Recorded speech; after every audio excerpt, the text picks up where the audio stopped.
Don't wait up for me tonight, Lena said, fastening her earrings while checking her reflection in the mirror. I leaned on the doorway, arms crossed. Another late night? She smiled, but it didn't reach her eyes. Big campaign launch next week. Daniel wants everyone to stay after hours. Daniel, her boss. The name had started to sound heavier each time she said it. Right, I muttered. Overtime again, she turned toward me. You sound jealous. I sound tired, I said, forcing a smile. We barely talk these days, Lena. Even dinner feels like a meeting I'm not invited to. Her tone sharpened. It's just work, Ethan. You think I enjoy staying late? I don't know what you enjoy anymore. The words slipped out before I could stop them. Her hands froze over her necklace. You're being unfair. Maybe, I admitted. But I miss us, she sighed, grabbing her purse. You're overthinking. When the project's done, things will go back to normal. I nodded, pretending to believe her. Be careful driving home. She kissed my cheek lightly, habit, not affection, and left. The door clicked shut. Silence filled the apartment like fog. At work the next day, Ryan leaned over my desk.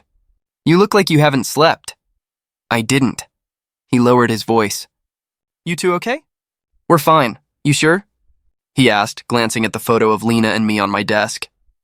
Because she's been working late a lot. Sounds familiar, I frowned. Familiar how? He shrugged. You know how some people use overtime as a cover story? She's not like that. My voice came out sharper than intended. Ryan raised his hands. Hey, I didn't say she was, just... Don't ignore red flags, man. I forced a laugh, trying to sound confident. You've been watching too many drama series. Maybe, but I've seen good guys get blindsided before. I didn't reply. The truth was, I already felt blindsided by my own doubts. That evening, I cooked dinner. Spaghetti, her favorite. I set the table, poured wine, and waited. 8 o'clock passed. Then 9. At 10, she texted, still at work. Don't wait up, I typed okay but didn't hit send.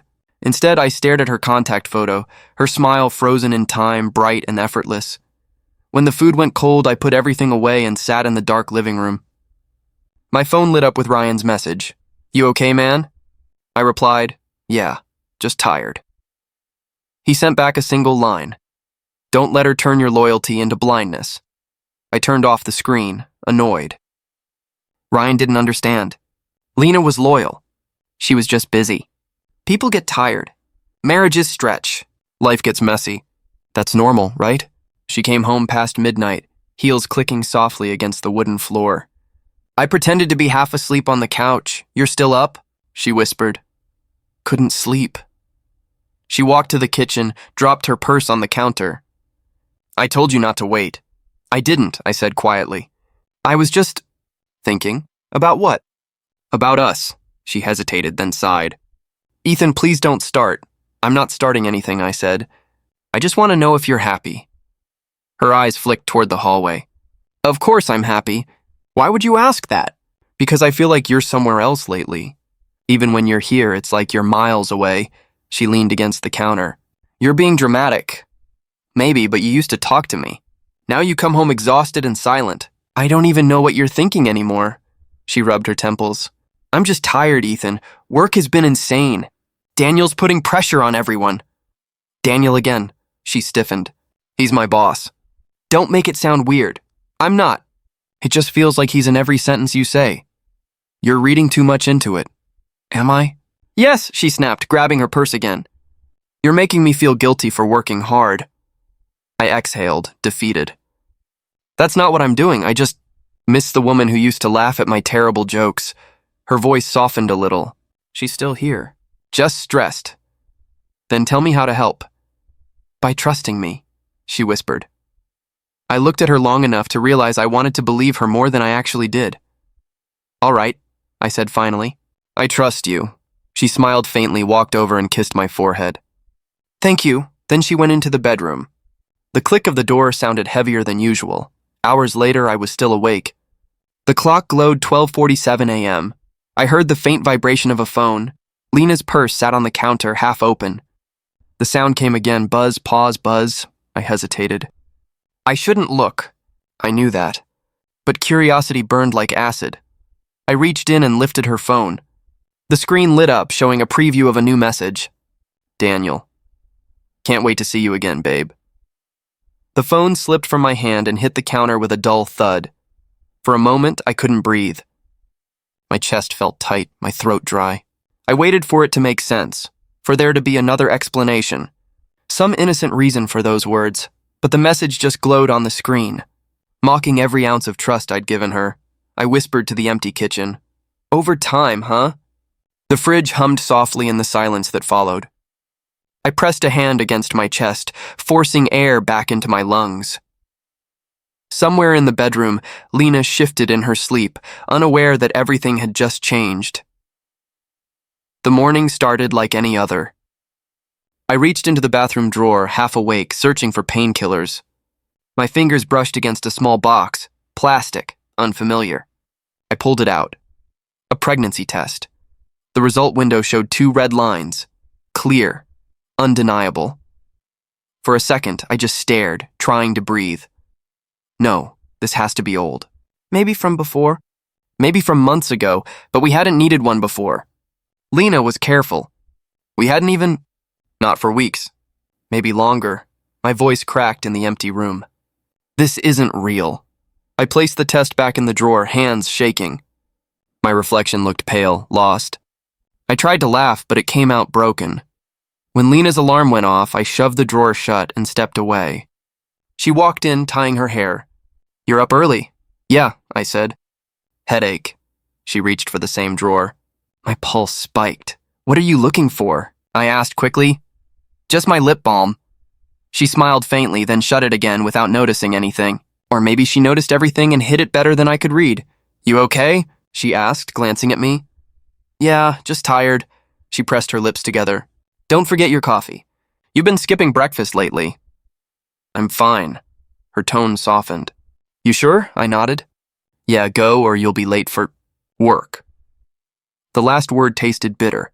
She tilted her head. You're acting weird. I could say the same about you. Her smile vanished. What's that supposed to mean? Nothing. I turned toward the sink, pretending to wash my hands just to avoid her eyes. She stood there for a moment, then grabbed her purse. I'll text you later. When the door closed, I leaned against the counter and whispered, Text me when? Between overtime and lies, at work, Ryan noticed my distraction right away. You look like you saw a ghost, he said. Something like that. You and Lena fight again? No, he raised an eyebrow. Then why do you sound like you're lying to yourself? I sighed. If someone tells you they're pregnant but it's impossible, what would you think? He frowned. Pregnant? Wait, Lena? I didn't say that. Yeah, but you didn't deny it either. I rubbed my forehead. Forget it. It's stupid. Ethan, he said quietly. If you're asking that question, then you already know the answer. Or maybe I'm just paranoid, I said. People misread things all the time. He shook his head. You don't misread a gut feeling. You just try to bury it. I stared at my coffee, wishing he was wrong. That evening, Lena came home humming softly. I sat at the table, dinner untouched. Wow, she said. You cooked? Yeah, thought we could talk for once. Her eyes narrowed slightly. Talk? About what? About us, she laughed nervously. That sounds serious. It is. She dropped her bag, sat across from me. Okay, what's going on? I studied her face, the way her eyes darted, her fingers fidgeted. When was the last time we talked about our future? Our future? She blinked. What do you mean? You know, kids, family, the kind of life we wanted. You used to talk about it all the time. Her shoulders tensed. And now I don't, so what? So something changed. Her jaw tightened. Ethan, if this is about me working late again, I swear, it's not about work, I interrupted. It's about us. You've been distant. I feel like I'm living with a stranger. She crossed her arms. Maybe you're just imagining things. Am I? Yes, I leaned forward. Then tell me honestly, are you happy? Her expression flickered. Of course I am. Then why do you look away every time I ask you that? Because you're accusing me of something. She snapped. I'm not accusing you, I said softly. I'm begging for the truth. Her voice dropped. You're overthinking everything. I'm just tired. Work's been draining. That's all. Then what about last month, I asked.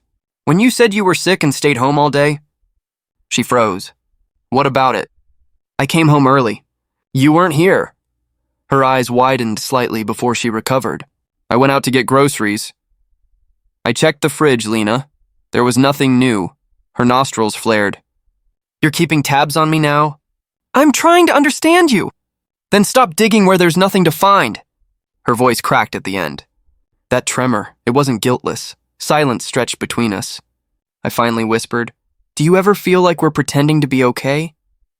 She didn't answer. The clock ticked. Finally, she said, You're just stressed. You need sleep, I nodded slowly. Yeah, maybe you're right. She forced a smile. Good, let's not fight anymore, okay? Sure, I smiled back, hollow and weak. No more fights. She stood up, kissed the top of my head, and went to the bedroom. I stayed at the table long after she closed the door. My hands wouldn't stop. Trembling. When I finally walked into the bathroom, the drawer was slightly open. The test box was gone, she'd moved it. I reached inside anyway, feeling around until my fingers brushed against plastic again, this time tucked behind a towel. I lifted it slowly. Same brand, same 2 red lines. My heart pounded so hard it hurt. I stared at it for a long time, the silence pressing against my ears. She must have known I'd find it. Or maybe she didn't care anymore. The truth sat there, clear and cruel in my hand. I whispered, voice shaking. Who are you lying to, Lena? Me or yourself? The words hung in the air, sharp as glass, while the sound of her soft humming floated from the bedroom, as if nothing in the world was wrong. Ryan leaned against my desk, his coffee steaming between his hands. You've been staring at that spreadsheet for 20 minutes. You gonna tell me what's really going on? I forced a tired laugh. It's just work. Bullshit. Language, man. He leaned closer. You asked me last week if I thought Lena might be lying. You want me to forget that? I shouldn't have said anything. Too late. He sipped. You find something? Not yet, I said, trying to sound calm. But something's not right. She's different. Every time I ask about her day, she changes the subject. Ryan nodded slowly. You want help digging? I hesitated. I don't want to spy on her. He looked at me carefully. You want the truth or you want comfort? I stared at my keyboard. Truth. Then let's start small, he said. Check her company's socials. They post everything. Events, team outings, client dinners. I opened my browser, half nervous, half ashamed. If I find nothing, I'll feel stupid. And if you find something? He asked. Then I'll wish I hadn't looked. We sat side by side during lunch, scrolling through her firm's page. Dozens of photos, smiling faces, glowing screens, wine glasses. I told myself she was just working, normal, professional. Then Ryan froze. Hold on, that one. Open it. It was a photo from a weekend strategy retreat. I clicked. There she was, Lena, laughing, head tilted back, eyes shining. Beside her stood Daniel, his hand resting too close to hers on the table. Their wrists brushed. Their bodies leaned toward each other like magnets. Ryan muttered, That's not body language of coworkers. My throat tightened. Maybe it's just a bad angle. Ethan, he said quietly, look at her eyes. I didn't want to, but I did, and what I saw made my chest ache. That wasn't the smile she gave me anymore. I closed the tab. It doesn't prove anything. It proves enough. No, I snapped. Not yet. People laugh. They drink. It's nothing, he sighed. You can keep saying that if it helps. It doesn't, I whispered. That night I sat on the couch, staring at the photo I'd saved on my phone. I zoomed in until the pixels blurred. Her hand open, relaxed, facing his. His hand tilted slightly toward hers. That tiny space between them felt louder than any confession. The apartment felt colder than usual. Lena was still at work. Or maybe not. I checked the clock, 10:42 p.m. When her message came, running late again, don't wait up. I didn't reply. Instead, I opened my old notebook. The one my mother gave me years ago, back when she said, when words fail, write. I uncapped a pen. My hand shook as I wrote, Dear me, stop pretending this doesn't hurt. The front door clicked open past midnight. Her heels echoed down the hallway. You're awake again? She asked. Yeah, you shouldn't wait. It makes me feel guilty. Does it? She laughed softly. Of course. You look like a ghost lately. What's wrong with you? I could ask you the same thing. She dropped her bag, sitting across from me. Okay, what is it now? Nothing, I said, keeping my voice steady. I was just thinking about that company retreat you mentioned last week. She blinked. Retreat? Yeah, the one with Daniel and the team. Looked fun, she frowned. How do you know about that? I saw the pictures online. Her tone sharpened. You were checking up on me? I was just scrolling, I lied. It popped up. And you looked happy. She smiled, but her eyes flickered with something else. Discomfort. That's bad? No, just nice to see you laughing like that. She folded her arms. You sound jealous again. Maybe I am, I admitted. You don't laugh like that with me anymore. Her voice hardened. Because every time I talk to you, you're suspicious or cold. You're pushing me away. Or maybe you're already gone, I murmured. She stood abruptly. You're impossible lately. Then tell me I'm wrong. She hesitated, eyes darting toward her bag. I don't have to explain myself every time you feel insecure. I smiled sadly. No, you don't, she grabbed her purse. I'm taking a shower. Sure, I said. You do that! The bathroom door slammed. I sat there in silence, notebook open, pen hovering. I wanted to scream, to demand the truth, to make her admit something, anything. But instead I wrote, she laughs for him the way she used to laugh for me. Her silence feels like punishment. Maybe I'm the fool who keeps giving chances to someone who's already left. The water ran for a long time. Too long. I imagined her standing there, rehearsing excuses in the mirror, washing away the scent of someone else. When she finally came out, I closed the notebook quickly. What's that? She asked. Nothing important, I said. She shrugged and went to bed. The mattress creaked, her back turned to me. I sat at the table again, flipping through my pages until I found an old quote my mother had written inside the cover. The truth always finds its way through silence. I traced the words with my thumb, my chest tight. Sometimes I wondered if my mother had known how much pain love could hold. Maybe she'd left this notebook so I could bleed into it quietly, instead of exploding. I looked toward the bedroom door, hearing Lena's soft breathing. I whispered into the quiet. Sometimes silence hurts more than shouting ever could. The room didn't answer, but I felt the weight of it settle in my bones. The night she came home, I was already waiting. Lights dim, my heart thudding so hard it drowned the ticking clock. The photo, the test, the silence. They all sat between us like ghosts. She walked in, tossing her purse on the counter. Why are you sitting in the dark? Waiting. For what? You. She sighed. Ethan, please, not another one of your mood swings. I stood slowly. We need to talk. Her tone sharpened. About what now? About the truth, I said. About Daniel. She froze for half a second, just enough to confirm everything. What about him? I forced my voice to stay calm. How long? Her brows knitted. You're not making sense. Don't, I snapped. Don't play dumb, Lena.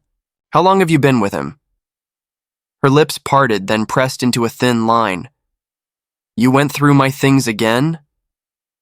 I didn't have to. The photo, the test, the late nights, the lies.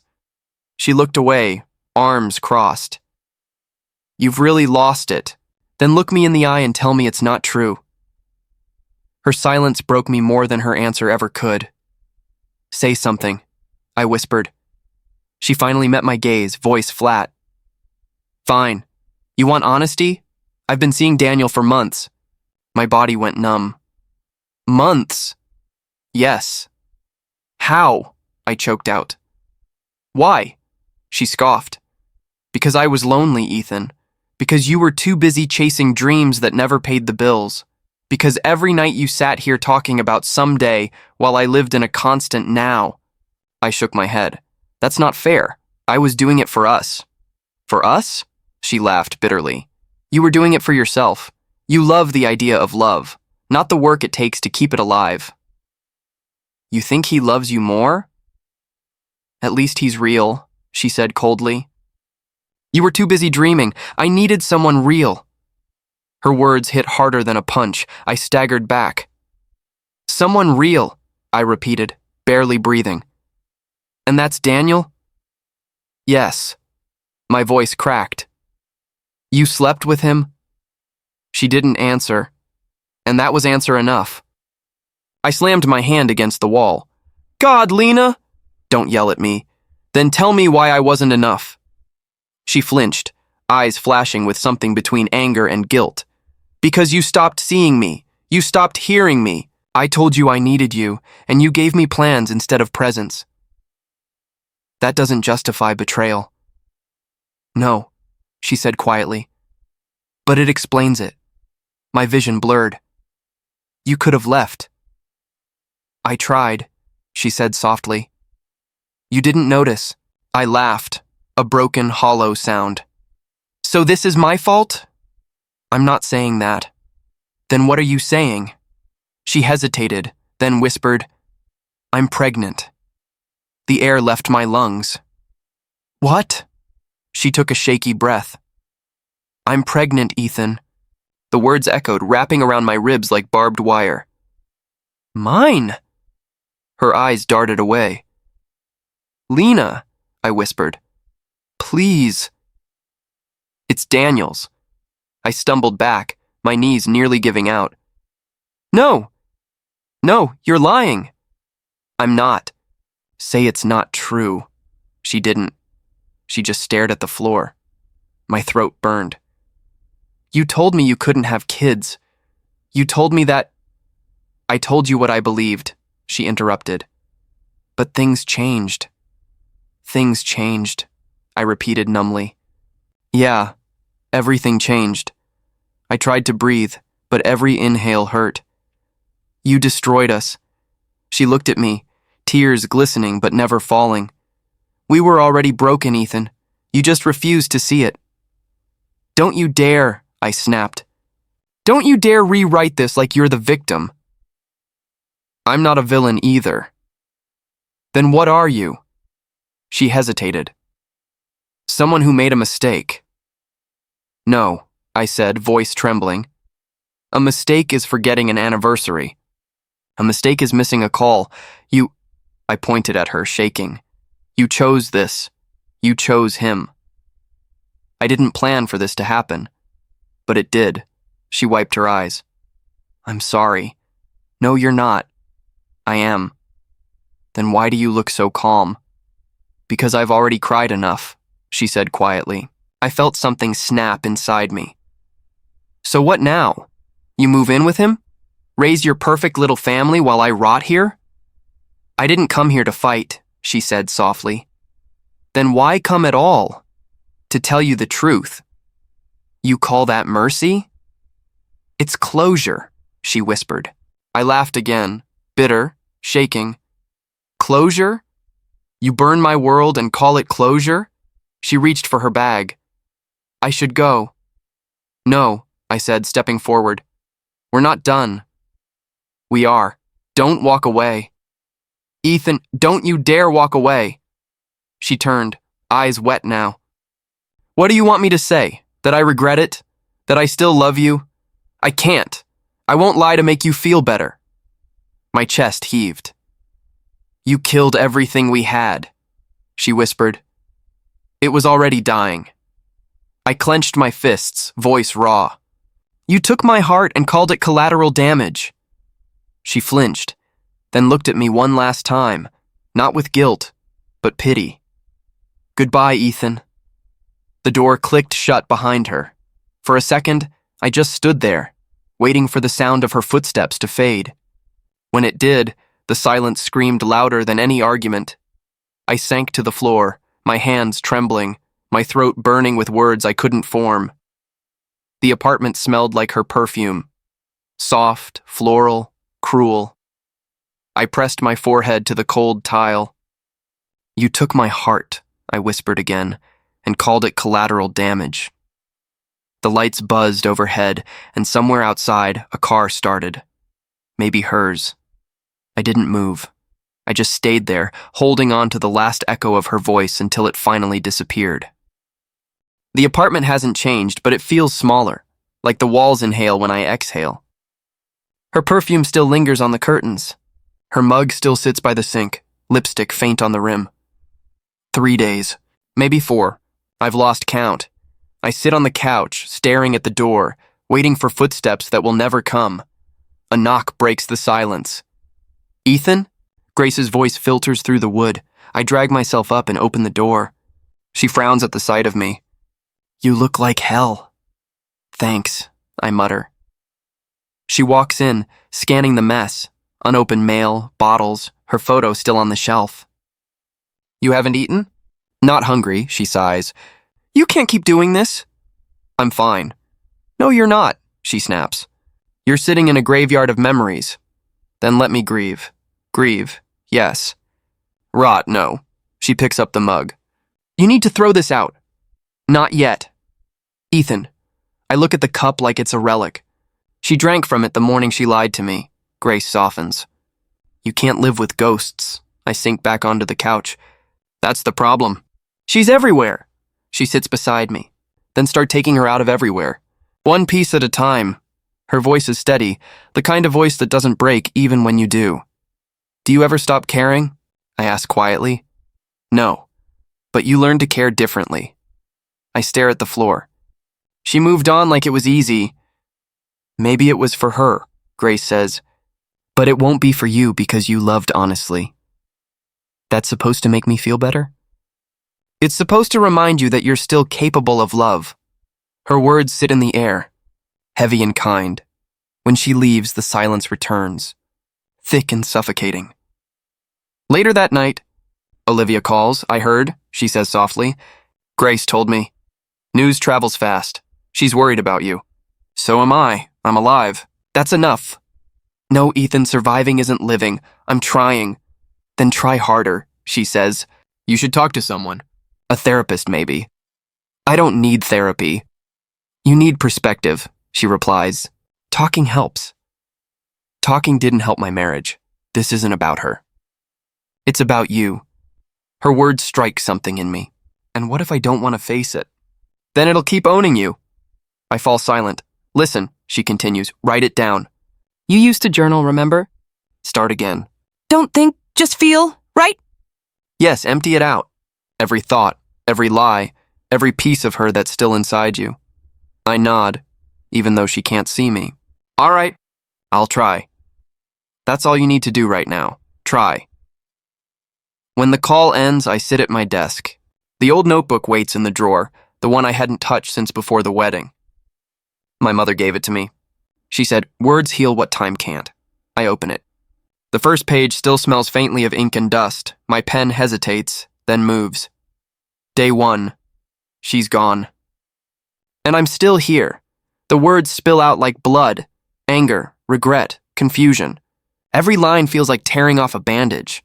I write until my hand aches, until I can't tell if the paper is wet from ink or tears.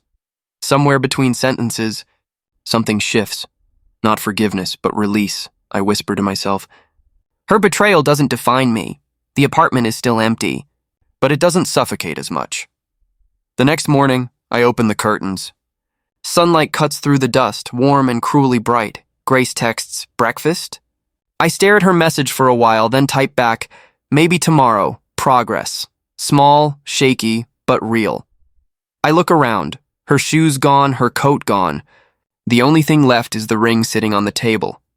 It glints under the sunlight, mocking me with memories of promises that meant nothing. I pick it up. It's heavier than I remember. You don't get to own me anymore, I whisper. I walk to the trash can, hold it above the edge, my hand trembling. For a moment I hesitate. Then I let it fall. The metallic clink echoes through the apartment like a closing door. I breathe out, slow, deep, real. I won't let your lies define me, I say aloud, just to hear it in my own voice. The silence that follows isn't empty. It's peaceful. For the first time in weeks, I don't feel haunted. I feel free. It's strange how quiet life becomes after the storm. Months have passed, and somehow I've stopped counting the days since she left. The apartment doesn't echo anymore. I filled it with plants, books, and a few new sounds, laughter, music, even silence that doesn't hurt. At work, things changed too. I started taking projects again, talking more, breathing easier. That's when Sophia joined the team. She walked into the office with a calm smile, her voice steady but soft.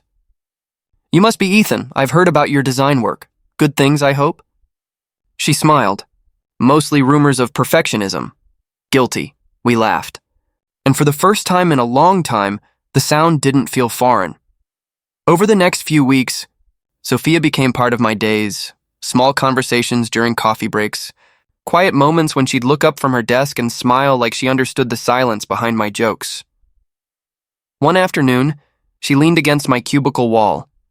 "You always look like you're thinking too much." "Occupational hazard," I said, "or emotional habit?" She teased. I shrugged. "Maybe both." She tilted her head. "You've been through something, haven't you?" I hesitated. "Yeah, something. No details required," she said gently. "Just don't let it define what comes next." Her words hit deeper than I expected. I nodded. "I'll try." Life, it seemed, was trying too. Weeks later, during a lunch break, Ryan slid into the seat across from me at the cafe. He looked uneasy. "You've heard about Daniel?" he asked. I shook my head. "No, what about him?" He lowered his voice. "He got fired. HR found out he'd been harassing a junior.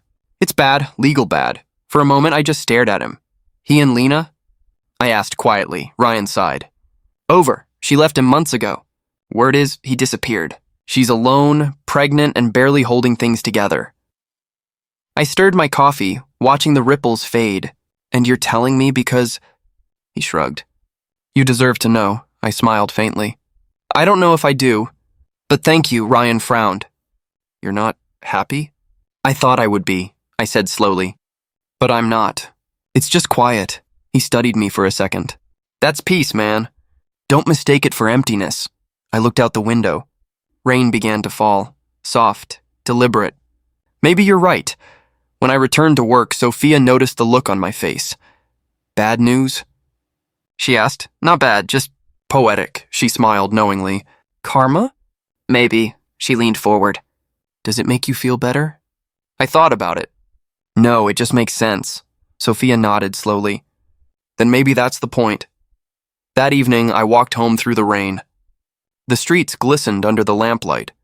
Puddles reflecting fragments of city life. Umbrellas, headlights. Hurried footsteps, then I saw her. Lena stood at the corner across the street, clutching a worn coat around her stomach, hair soaked, eyes searching the ground like it might give her answers. My heart stopped. She looked up and saw me. For a second, the world fell silent. She hesitated, then crossed the street slowly, her steps uncertain. When she stopped in front of me, I could barely recognize her. The glow she once had was gone, replaced by exhaustion and regret. "Ethan," she whispered. I swallowed hard. "Lena!" Her voice trembled. "I didn't expect to see you?" "I didn't expect to care," I said softly. She looked down, then met my eyes again. "You heard? About Daniel?" "Yeah," her chin quivered. "I should have listened to you." I said nothing. "He ruined everything," she continued. "He left when he found out about the baby. Said it wasn't his problem." I clenched my jaw. "Sounds familiar." Her eyes filled with tears. "I know I don't deserve your sympathy." "You don't," I said quietly. "But I still feel sorry for you." She nodded, shivering. "You were the only one who ever loved me right." That sentence, fragile, broken, hung between us like a confession too late. "I know," I said finally. She blinked. "That's it? What else is there to say?" "I don't know, maybe that you forgive me?" I looked at her, the woman who once owned my world, and felt nothing but a strange calm. "I don't hate you, Lena, but forgiveness isn't something I owe you. It's something I owe myself, and I already gave it." Tears slid down her cheeks. "You've changed." "I had to," she nodded slowly. "You look happier." "I'm learning to be." We stood there, rain washing over us, the past dissolving into puddles at our feet. "I'm sorry," she whispered again. "I know." She tried to smile, but it faltered. "You really loved me, didn't you?" "With everything I had. And now?" "Now," I said softly. "I love the peace you left behind." She closed her eyes, maybe to hide the hurt. "Goodbye, Ethan." I watched her turn away, walking into the rain until she disappeared into the crowd. I didn't follow. I didn't need to. Karma had already done what I couldn't. It taught her loss. I walked home, every step lighter than the last. When I reached my building, Sophia's text waited on my phone. Stay dry. Coffee tomorrow? I smiled for the first time that day. Absolutely. Inside, I hung my wet coat, poured a glass of water, and stood by the window. The rain kept falling, steady, patient, cleansing. For the first time in a long time, I didn't feel haunted by her memory. I just felt alive. Maybe that's what karma really is, not punishment. Not revenge, just peace arriving when you finally stop waiting for it. I whispered to the rain, "Thank you," and somewhere deep inside I knew it was over. I never meant to write to her again, but that night when sleep wouldn't come and the rain tapped the window like an old rhythm I once knew, I opened my notebook. "Dear Lena," I wrote, the pen trembling slightly. "I'm not angry anymore. I just wish you had been honest." I stared at the words for a long time. My handwriting looked different, steadier, older somehow.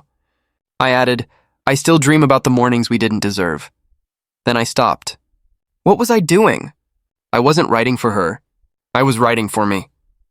The next day, Sophia noticed the notebook on my desk. "You keep that thing close," she said, smiling softly. "It's nothing," I muttered, sliding it away. "Nothing usually doesn't look that worn," she teased, then paused. "Letters?" I hesitated. "Unsent ones. Can I read one?"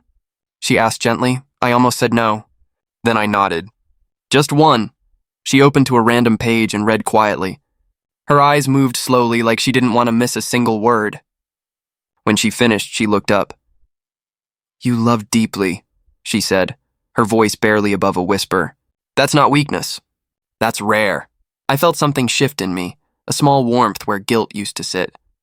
"I used to think it made me foolish," I said. "No," she replied. "It made you human," I laughed softly. "Funny how that's harder to forgive than betrayal." Sophia smiled, leaning back. "Forgiving yourself is always harder. You hold yourself to impossible standards." "I thought love was about fixing things," I said. "But maybe it's about letting go when you can't." "Exactly." She glanced at the window. "You can't rewrite her choices, Ethan. Only yours." Her words stayed with me long after she left. I opened the notebook again that night. "Dear Lena," I wrote, "I forgive you. Not because you asked, but because I can't carry you anymore." My hand didn't shake this time. I added, "You broke me, but you also forced me to rebuild." I smiled faintly. "And maybe that's the only thing you ever gave me worth keeping." When I closed the notebook, I didn't feel the urge to cry. I just felt light. A few days later, Sophia brought coffee to my desk. "How's your therapy going?" she asked. "Better," I said. "I talk more now. The silence used to feel safe, but it was just another prison." She nodded. "Sometimes silence protects us. Other times it drowns us." "I guess I'm learning to swim again," I said. Sophia chuckled. "You've always been a swimmer. You just forgot how to breathe." I smiled. "You sound like my therapist." "Maybe I missed my calling," she joked. We laughed. It felt easy, something I hadn't felt in months. That evening, I walked home alone. The air was cool, the city lights soft against the dark sky. I passed a florist and stopped. For no reason at all, I bought a single white lily, not for Lena, for myself. At home, I placed it in a glass on the kitchen counter. The apartment still carried faint echoes of her, a scent that had faded but not vanished. I looked around, noticing how different it felt. Not empty anymore, just mine. I sat down and opened the notebook again.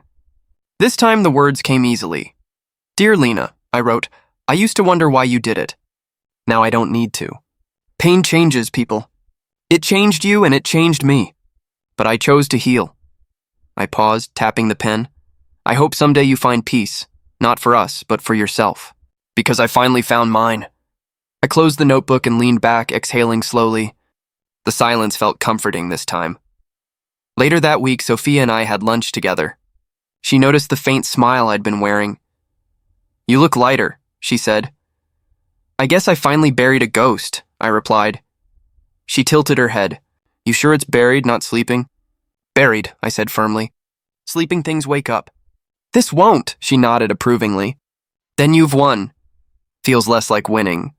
More like breathing again, I said. That's the best kind of victory, she said. We talked about work, movies, meaningless things, the kind of small talk that used to bore me. But now it felt like life returning. That night, I took all the letters and tied them with a thin blue ribbon. I didn't burn them or tear them apart. I simply placed them in a box under my bed, a quiet grave for an old love. Before turning off the light, I whispered, "Goodbye, Lena." My reflection in the window smiled back. Not bitter, not broken, just real. A week later, Sophia caught me humming at my desk. "Is that joy I hear?" she teased. "Don't push it," I said, laughing. She grinned. "You know, maybe write a letter to yourself next. You deserve one." I thought about it. That night I did. "Dear Ethan," I wrote. "You survived. You loved. You forgave. That's enough." I signed it with shaky letters and closed the book. For the first time in months, I slept through the night without dreaming of her.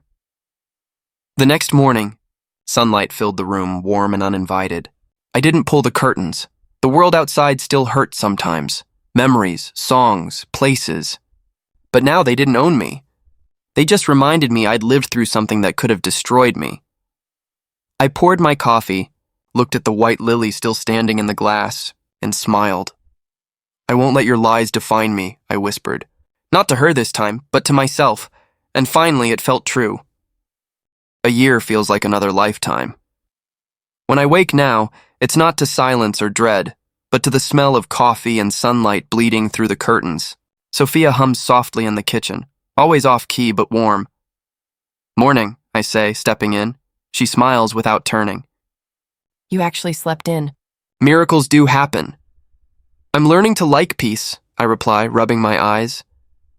"You mean you're learning not to wrestle ghosts before breakfast?" she teases. I chuckle. "Fair enough," she hands me a mug. "Cream, no sugar." "You've changed. Improved," I correct. Sophia leans on the counter, studying me.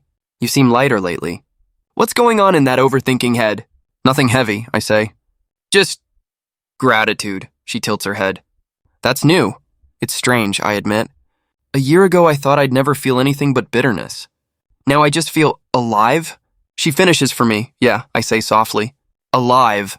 We eat in quiet contentment. No tension, no unspoken weight. Just the hum of the refrigerator and the steady rhythm of life moving forward. After breakfast, I walk to the small balcony.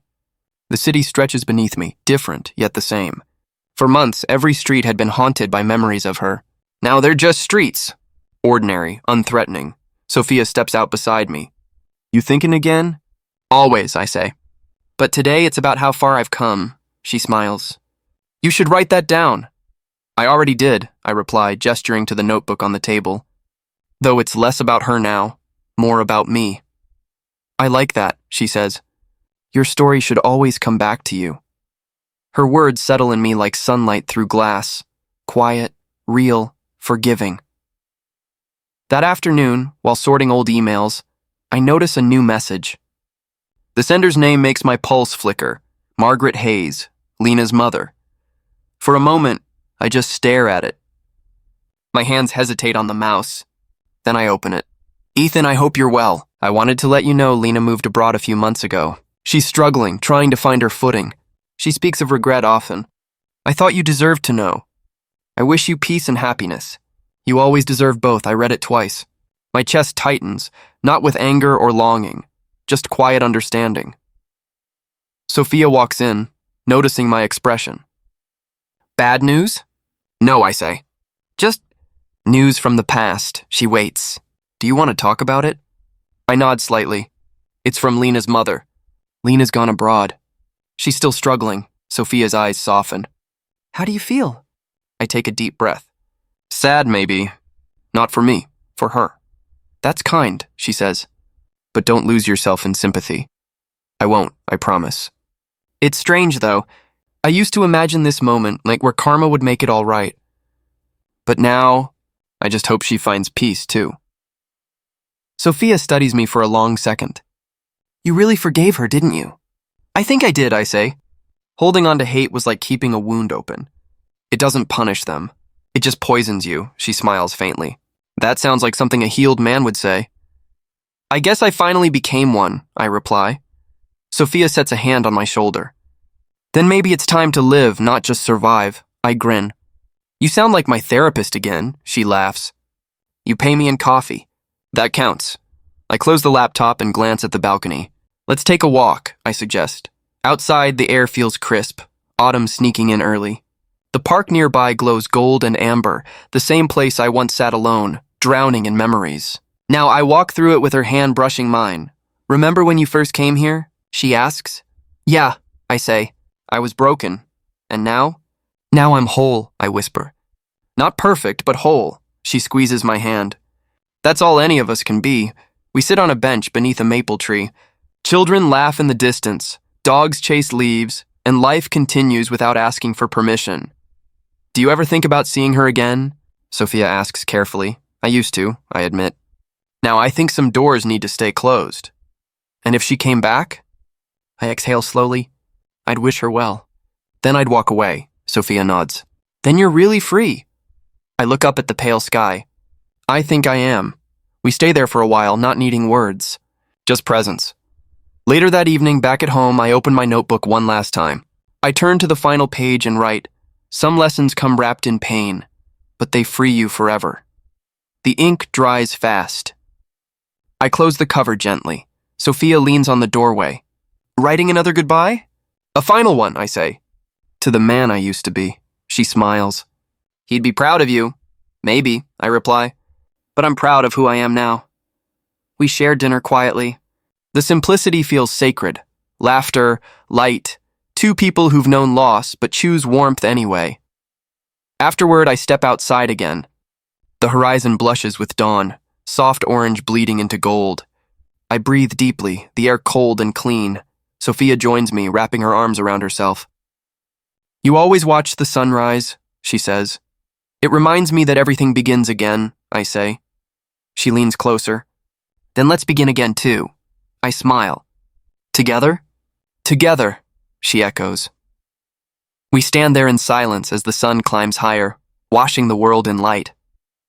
I feel the warmth on my face, gentle, forgiving, alive. The weight I once carried has dissolved into something else. Gratitude, maybe, or quiet strength. I don't need closure anymore. I already have it, I whisper, barely audible. I'm finally free. And for the first time, I truly am.